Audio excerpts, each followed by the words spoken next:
Assalamualaikum dan selamat pagi semuanya. Bertemu kembali kita bersama dengan saya, Cik Lee, dalam program On The Way.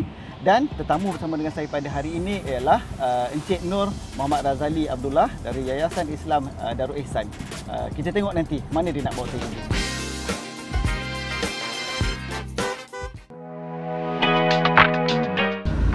Assalamualaikum. Salam, Cik Razali, apa khabar? Baik, Cik Lee. Alhamdulillah. Okay. Selamatan perlu dijaga. Selamatan utama. Okey, jadi pertamanya of course lah On The Way ucap terima kasih banyak lah sebab sudi bersama dengan kita yang pada hari ini. Saya difahamkan kita nak bergerak ke rumah anak yatim Mila dulu. Oh, Kelang. Bukan Pusat Lisi dulu, Pusat 3. Okay, so kita pergi dekat dulu, Cik Lee. Okay, so sambil jalan tu Cik Razali cerita kat saya lah ide tu dulu Cik Razali. Cik Razali, sebab kadang-kadang orang kat luar ni, mungkin di luar Selangor tu, dia tak berapa kenal ide tu apa. Untuk orang Selangor dia dah sedia maklum lah. So dia dah Cik Razali startkan dengan saya dulu ide tu. Apa ide tu? Okey, terima kasih, Cik Lee. Ide ni singkatan nama dia ide lah. Tapi kelama panjangnya, jelah macam kita ada bila daftar dengan jabatan pendaftaran, nama panjang. Macam saya Nur Muhammad Razali, tapi orang panggil Razali. Begitu dengan ide. Nama sebenarnya ide ni Yayasan Islam Darul Ihsan. Okey, kita ni agensi di bawah Majlis Agama Islam Selangor, MAIS. Dalam MAIS ni dia banyak agensi bawah MAIS ni. Dia ada Lembaga Zakat Selangor, Perdana Wakaf, UIS, termasuk juga ide ni sendiri. Okay, ide ni sendiri ditubuhkan kita pergi penubuhan ide sendiri. Okay. Kalau Cik Lee pada tahun 2011, time tu Cik Lee kat mana? 2011 Sinar Harian lah. Sinar Harian. Okay. Kalau Cik Lee time tu Cik Lee wartawan, kalau ingat pada 21 Mac 2011 ada satu kejadian tanah runtuh di Taqwa. Betul, Cik Lee. Dekat Kajang lah. Hulu Langat, Cik Lee. Hulu Langat. Jadi ketika itu tanah runtuh terlibatkan hampir 25 anak yatim ini tertimbus. Dan yang artinya 16-nya telah meninggal dunia. Jadi pada 24 Mac 2011 tersebut, Duli Yang Maha Mulia Selangor telah berkenan turun ke Padang. Tengok sana dan tuanku ditang pada MAIS untuk menubuhkan sebuah yayasan untuk beri bantuan segera. Dan jadinya pada 12 Jun 2011 mesyuarat MAIS ni telah meneruskan penubuhan yayasan atas berkenan Duli Yang Maha Mulia Selangor. Dan seterusnya pada 20 Jun 2012 penubuhan ide ini telah diluluskan oleh Suruhanjaya Syarikat Malaysia di bawah Syarikat Berhad Menurun Jaminan. Dan alhamdulillah pada 25 September 2012 tersebut ide ini telah mula beroperasi dan telah diserahkan kepada Program MAIS Corporation bagi segala urusan pentadbiran. Itu dari segi skop kita punya penubuhannya. Kalau tengok asas penubuhan dia tu tragedi tanah runtuh. Perkenaan Sultan kita tu. Betul. Jadi pertama dari segi bantuan bencana tadi. Kedua, pada 1 Julai 2013 Duli Yang Maha Mulia Sultan Selangor telah berkenan untuk memindahkan fungsi perkhidmatan dialisis yang sebelum ni dia bawa Program MAIS Corporation kepada Yayasan Islam Darul Ihsan. Jadi ketika itu kita mengambil alih 5 pusat dialisis. 5 pusat dialisis? Yes. Maksudnya kita nak pergi sana? Betul. Yang pusat dialisis kita pergi pusat dialisis yang pertama sebenarnya di bawah penubuhan kumpulan MAIS Corporation dulu. Jadi sekarang ni dua fungsi telah kita tahu. Satu bencana, kedua dialisis. Dan ketiga ni pada 1 April 2014 Majlis Agama Islam Selangor telah memindahkan fungsi anak yatim yang sebelum ni di bawah bidang kuasa Baitumal MAIS dipindah kepada IDE. Dan jadi maka itu lengkaplah 3 fungsi IDE. Libatkan bantuan bencana, pusat dialisis dan juga anak yatim. Cik Razali cerita dulu pusat dialisis tu ada 5. Apa urusan dia macam mana dari segi urusan siapa yang boleh dapatkan rawatan? Macam pusat dialisis IDE ni kita namakan brand kita pusat dialisis MAIS. Pusat dialisis MAIS, tapi diuruskan sepenuh oleh kami lah, Yayasan Islam Darul Ihsan. Dan kita ada 6 pusat dialisis. Sebelum kita ambil alih itu ada 5. Jadi kita tambah satu lagi. Yang sedia ada di Shah Alam yang kita nak pergi sekarang ni, di Wisma MAIS 3. Kedua di Kelang, di Kampar. ketiga di Sungai Besar, keempat Kawasan Selangor dan kelima Taman Lawati. Yang keenam ni yang tumbukan bawah ini ni di Bukit Jelutong. Betul, kita ada 6 pusat lisis. Dan 6 pusat lisis ni satu masa kita boleh pesakit satu bulan boleh mencecah 265 pesakit untuk perjalanan rawatan pusat lisis tempat kita lah. Dan jadi mereka ni perlu menjalani rawatan sebulan 12 kali, Cik Lee. Seorang pesakit? Seorang pesakit 12 kali, mana seminggu 4 kali. 4 kali di mana mereka mendapat pembiayaan atau sponsor daripada banyak lembaga zakat, JPA, SOKSO. Jadi di sini peranan kita ingin memberi perkhidmatan yang berkualiti. Mana kita mengamalkan konsep friendly Muslim dalam menjalankan perkhidmatan kita kepada pesakit, di mana kita pesakit ini kita harapkan kita memberi perkhidmatan yang terbaik dari segi layanan, kualiti dan juga sebagainya.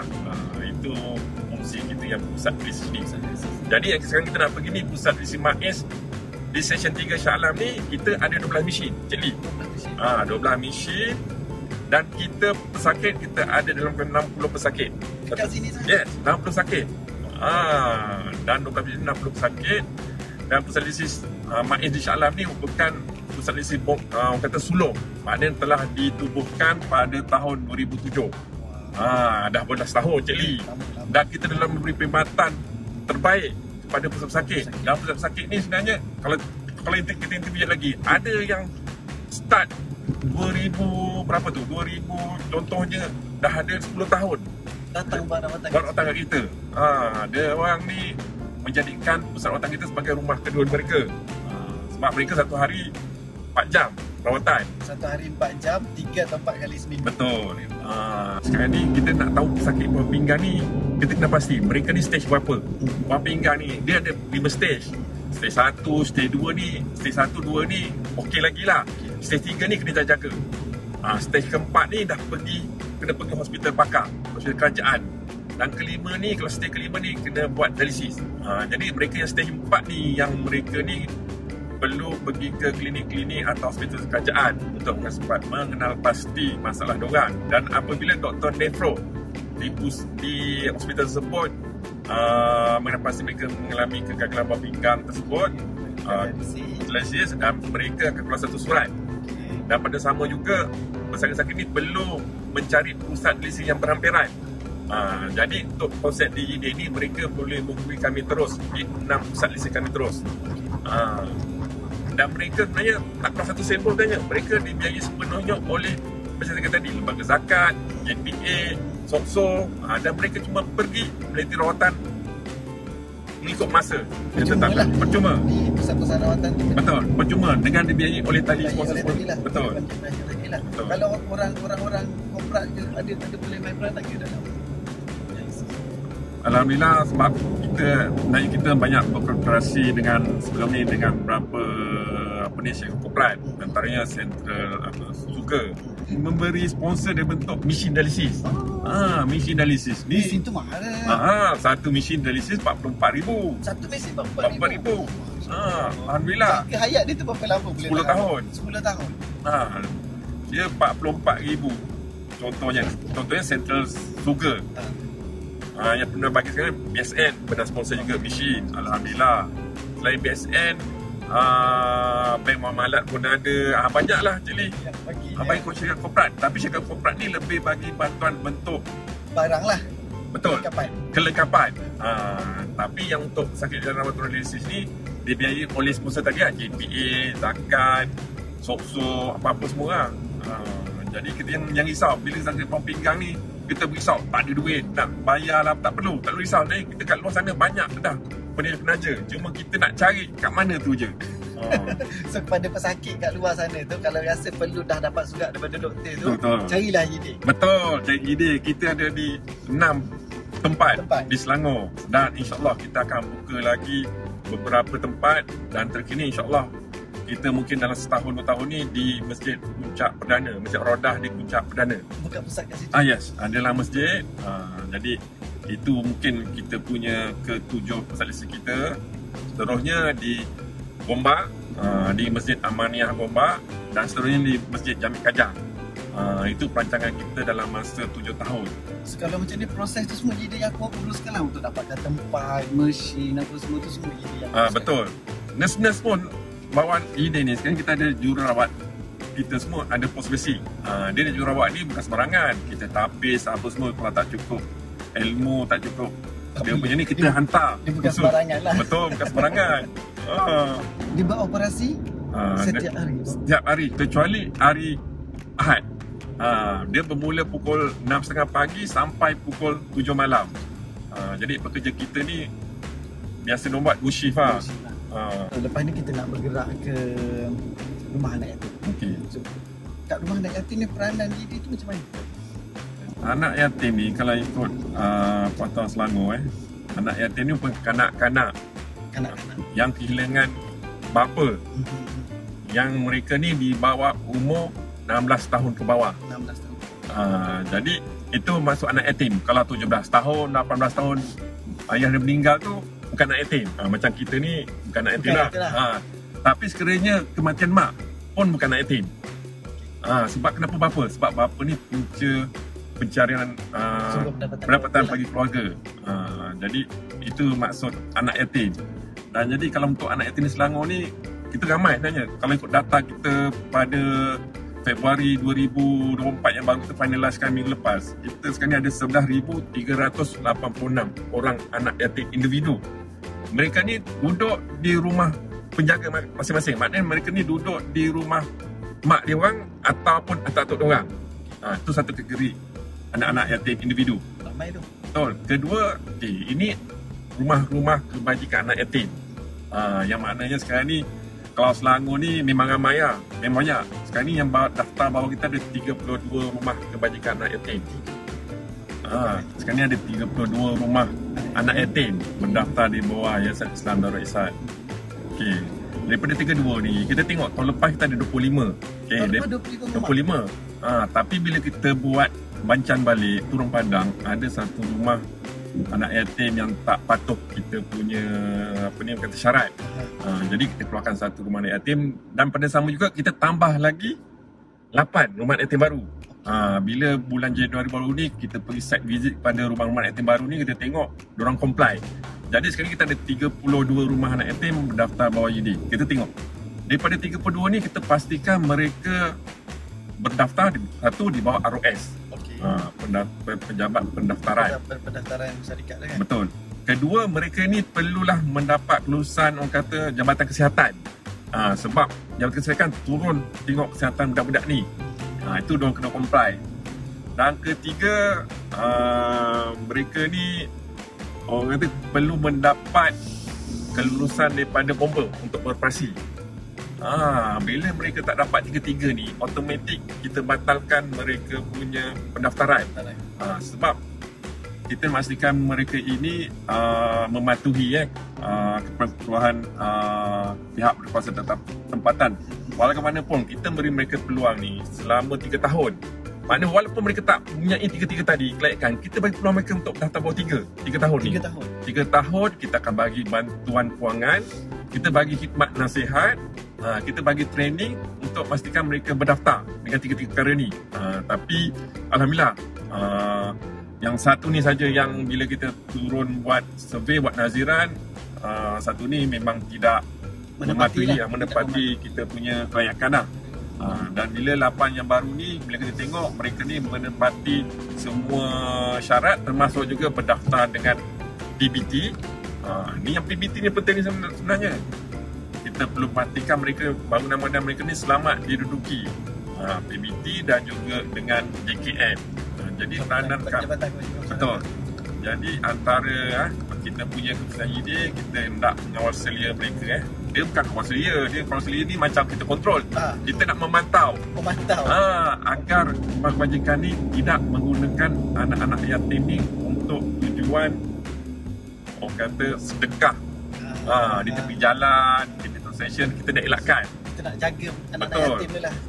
Mereka tak ada penyalahgunaan kanak-kanak ni. Itu pertama. Kedua, kita memberi, sudah pastinya kita bagi khusus-khusus atau program motivasi kepada anak-anak yatim ni. Dan ketiga, kita juga memastikan kita beri bantuan khidmatan kepada penjaga iaitu penguasa atau pengetua rumah penjagaan ini dari segi ahli pentadbiran dan juga kewangan. Kita bagi bantuan kewangan kita per kepala anak yatim. Orang kat dalam betul. Per kepala. Buat masa ni kita bagi setahun satu kepala satu anak yatim ni 1,000. Tapi benda ni dibagi kepada rumah kebajikan tersebut untuk banyaklah urusan utility diorang nak buat program dalaman. Sebab kita ni cuma tambah je apa yang ada. Sebab sebenarnya macam diorang ni dapat juga bantuan JKM. Kalau ada selain itu mereka juga mendapat orang kata bantuan daripada penduduk setempat. Yang kita bawa konsep kebersamaan masyarakat dengan JD. Kita nak mengajak masyarakat ni bukan saja bagi sumbang dari segi duit, RM1 tak ada. Mungkin dari segi maklumat-maklumat yang ada pada mereka kan, penduduk sekeliling. Macam saya beritahu tadi, sekarang ni bilangan anak yatim individu tahun lepas kita ada 9,081 orang. Dan data terkini kita ada 11,386. Itu meningkat hampir 30%. Ini semua kerjasama daripada masyarakat setempat. Bila berlaku kematian bapa penjaga tersebut, masyarakat membantu anak yatim tu tersebut untuk berdaftar dengan IED. Itu alhamdulillah, itu pertama. Kedua, sudah semestinya bantuan kewangan Cik Lee. Bantuan kewangan kita menyediakan pelbagai platform banyak. Tapi mesti masyarakat nak tahu duit kita ke mana. Okay, satu, kita bagi anak yatim individu ni, satu kita bagi bantuan hari raya. Bantuan hari raya, awal sekolah. Tapi yang menariknya bantuan hari raya ni Cik Lee, kita adakan program bersama Raja Muda Selangor. Jadi budak-budak ni, anak-anak yatim ni happy berjumpa dengan kita punya Raja Muda kita. Mereka punya masa hampir 2 jam untuk bersama-sama dengan Raja Muda. Kita buat semasa bulan puasa, hari Sabtu Ahad di masjid-masjid terpilih. Pada sama kita bagi bantuan hari raya, pada sama juga kita beri tazkirah kepada budak-budak ni. Jadi pengisian mereka dapat masa program yang dia buat tersebut sudah pastinya duit dan juga pengisian kerohanian. Kenapa nak kena ada satu komplek ni? Kapasiti dia macam mana? Dulu 7,000 seingat saya pada 2016. Sekarang ni 2014, dah hampir 8 tahun, meningkat hampir 80%. Sekarang ni 11,386. Dan saya yakin sekiranya orang kata bantuan masyarakat apa semua, insyaAllah anak yatim ni bilangan akan meningkat.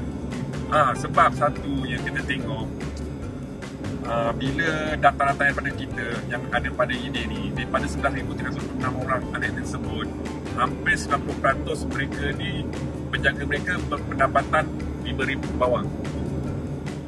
5,000 ke bawah, 90% 5,000 ke bawah. Jadi kita nak mereka ni, anak-anak mereka tidak terpinggir dari segi pembelajaran. Jadi kita mewujudkan satu kata kompleks anak yatim. Dan alhamdulillah pada 2017, satu syarikat korporat Central Spectrum Sembilan Berhad telah mewakalkan tanah dia 3.4 ekar dan juga wang banyak dia punya wakaf sebanyak RM5 juta untuk dijadikan kompleks anak yatim tersebut. Diwakafkan tanah dengan wang, betul, alhamdulillah. Jadi projek tersebut telah bermula pada tahun lepas bulan Julai dan insya-Allah akan siap pada Januari 2026. Jadi projek itu kami masa dalam 24 bulan. Dijangkakan kita boleh beroperasi sekitar Jun 2026. Jadi bila beroperasi, yang datang ternyata anak yatim dari mana tu? Yang dah rumah-rumah yang masa dia ada ke ataupun yang 11,000 tadi. Okay, kita akan ke kompleks ni. Kita ialah sudah pastinya kita akan buat survey mereka yang betul memerlukan. Jadi sekarang ni kita tak ada ambil konsep budak ni pandai tak pandai, kita ambil tak ada, kita ambil dari segi satu keperluan orang, latar belakang keluarga. Itu perlu kita nak pasti mereka mengikut latar keperluan keluarga. Jadi kapasiti kita ada sekarang ni di kompleks ini tersebut 150 orang. Jadi 150 orang daripada 11,386 tu cuma berapa persen je Cik Lee? Sikit je. Tapi pada sama je kita ada juga yang tipe rumah macam tadi. Jadi mereka ni boleh ambil sebahagian. Progres sekarang ni kita dah progres sampai 9%. 9%. Cuma itulah kita minta bantuan orang ramai lah. Sebab macam Yayasan Islam Raisan ni kita bergerak sendiri Cik Lee. Kos 16.6 juta dan sekarang ni kita punya collection atau sumbangan yang kita dah dapat sekarang ni 9.6 juta. 9.6 juta. Jadi short dalam 7 juta lah. Jadi 7 juta ni kita perlu, bila progress ni 9% kan, kita perlu kurangnya tahun depan kita dah complete kita punya kutipan dana tersebut dah. Okay. Kalau nak membantu, nak sumbang tu nak salur ke mana? Macam Yayasan Islam Raisan kaedah menyumbang ni kita banyak platform yang kita ada. Satu, potongan gaji Cik Lee. Potongan gaji mana-mana kawan-kawan kita di sana yang ada majikan tu, boleh lah kita boleh approach majikan diorang untuk potongan gaji. Dan bila potongan gaji ni, kalau di Selangor ni kita dah ada 20 agensi. 20 agensi. Banyakkannya agensi kajian negeri lah. Itu pertama, potongan gaji. Kedua, kalau bulan puasa ni Cik Lee, orang nak raya ni orang nak bayar zakat fitrah. Betul. Jadi kita bersama-sama dengan amil zakat fitrah ni mengedarkan kupon anak yatim. Ambil untuk bayar zakat. Betul. Jadi kupon ni RM2 je satu keping. RM10. RM2 Cik Lee. RM2 Cik Lee. Kalau orang tu bayar zakat RM7, RM2 je dia top up untuk anak yatim. Jadi kupon tu berasingan. Tapi yang bantu kita ambil zakat yang sama. Yang bantu ambil zakat yang sama. Betul. Jadi untuk tahun ni kita dah push semua daerah ambil. Jadi kita harapkan kalau nak puasa ni, kalau mereka nak bayar zakat fitrah nanti, top up lah RM2. Kalau nak lebih pun tak apa Cik Lee. Sekurang-kurang hanya RM2 lah. Cik Lee. So kepada yang menonton kita pada hari ni lah kan, boleh ambil peluang ni lah kan, untuk sama-sama membantu anak-anak yatim ni. Dapat RM2 je lah setiap pembayaran zakat yang kita buat pada ambil benda-benda dengan teman kita kan. Jangan lupa ambil peluang tu. Kita ada satu apps untuk orang ramai boleh menyumbang. Kita nama apps kita Infak ID. Infak ID. Maknanya sahabat-sahabat boleh download Infak ID. Maknanya di situ kita boleh tahu berapa derma yang kita dah buat setiap orang. Kita boleh monitor. Kita patut kita boleh set. Kita nak derma pagi, subuh, macam nak bulan puasa, infak subuh kita boleh buat setiap hari. Infak maghrib, boleh, kita boleh set. Jadi kelebihannya dengan ide ni, kita boleh bagi resip kesajukan. Jadi masyarakat, sahabat-sahabat di luar sana ni, ialah kita faham sedekah juga, tapi ialah satu lagi ialah kita ni beri galakan kepada ada peluang tu kita grab kan. Saya mengajaklah sahabat-sahabat luar sana bersama-sama ini kita punya anak yatim, sama ada dari segi idea kan, dari segi bantuan kewangan. Kita jangan jadikan anak-anak ni terbiar. Kadang-kadang jiran kita pun, kita tahu jiran kita ada anak yatim, tapi kita pun tak bantu. Jadi kita pun tak bantu segi pendaftaran apa semua. Jadi kalau kita tak mampu dari segi bantuan kewangan, kita faham, mungkin sahabat-sahabat boleh bantu daftarkan mereka di IDE. Senang saja, boleh pergi website kita www.ide.com.my. Bantu daftar aja. Betul, daftar. Seterusnya IDE akan uruskan semua. Jadi penting pendaftaran. Bila pendaftaran ada, baru kita boleh turun ke bawah. Tapi yang bagusnya Cik Lee, kita ni bersama bersama dengan nazir-nazir masjid. Jadi mereka ni beri kadang memberi input dari segi pendaftaran. Kita mengukur mereka pendaftaran melalui mereka lah. Jadi saluran pendaftaran anak yatim ni online dan akan disahkan oleh nazir-nazir masjid tersebut.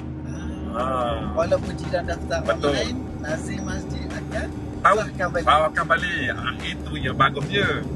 Jadi nazir ni boleh berperanan juga sebenarnya. Jadi satu pendaftaran dah sudah pastinya dari segi sumbangan kewangan Cik Lee.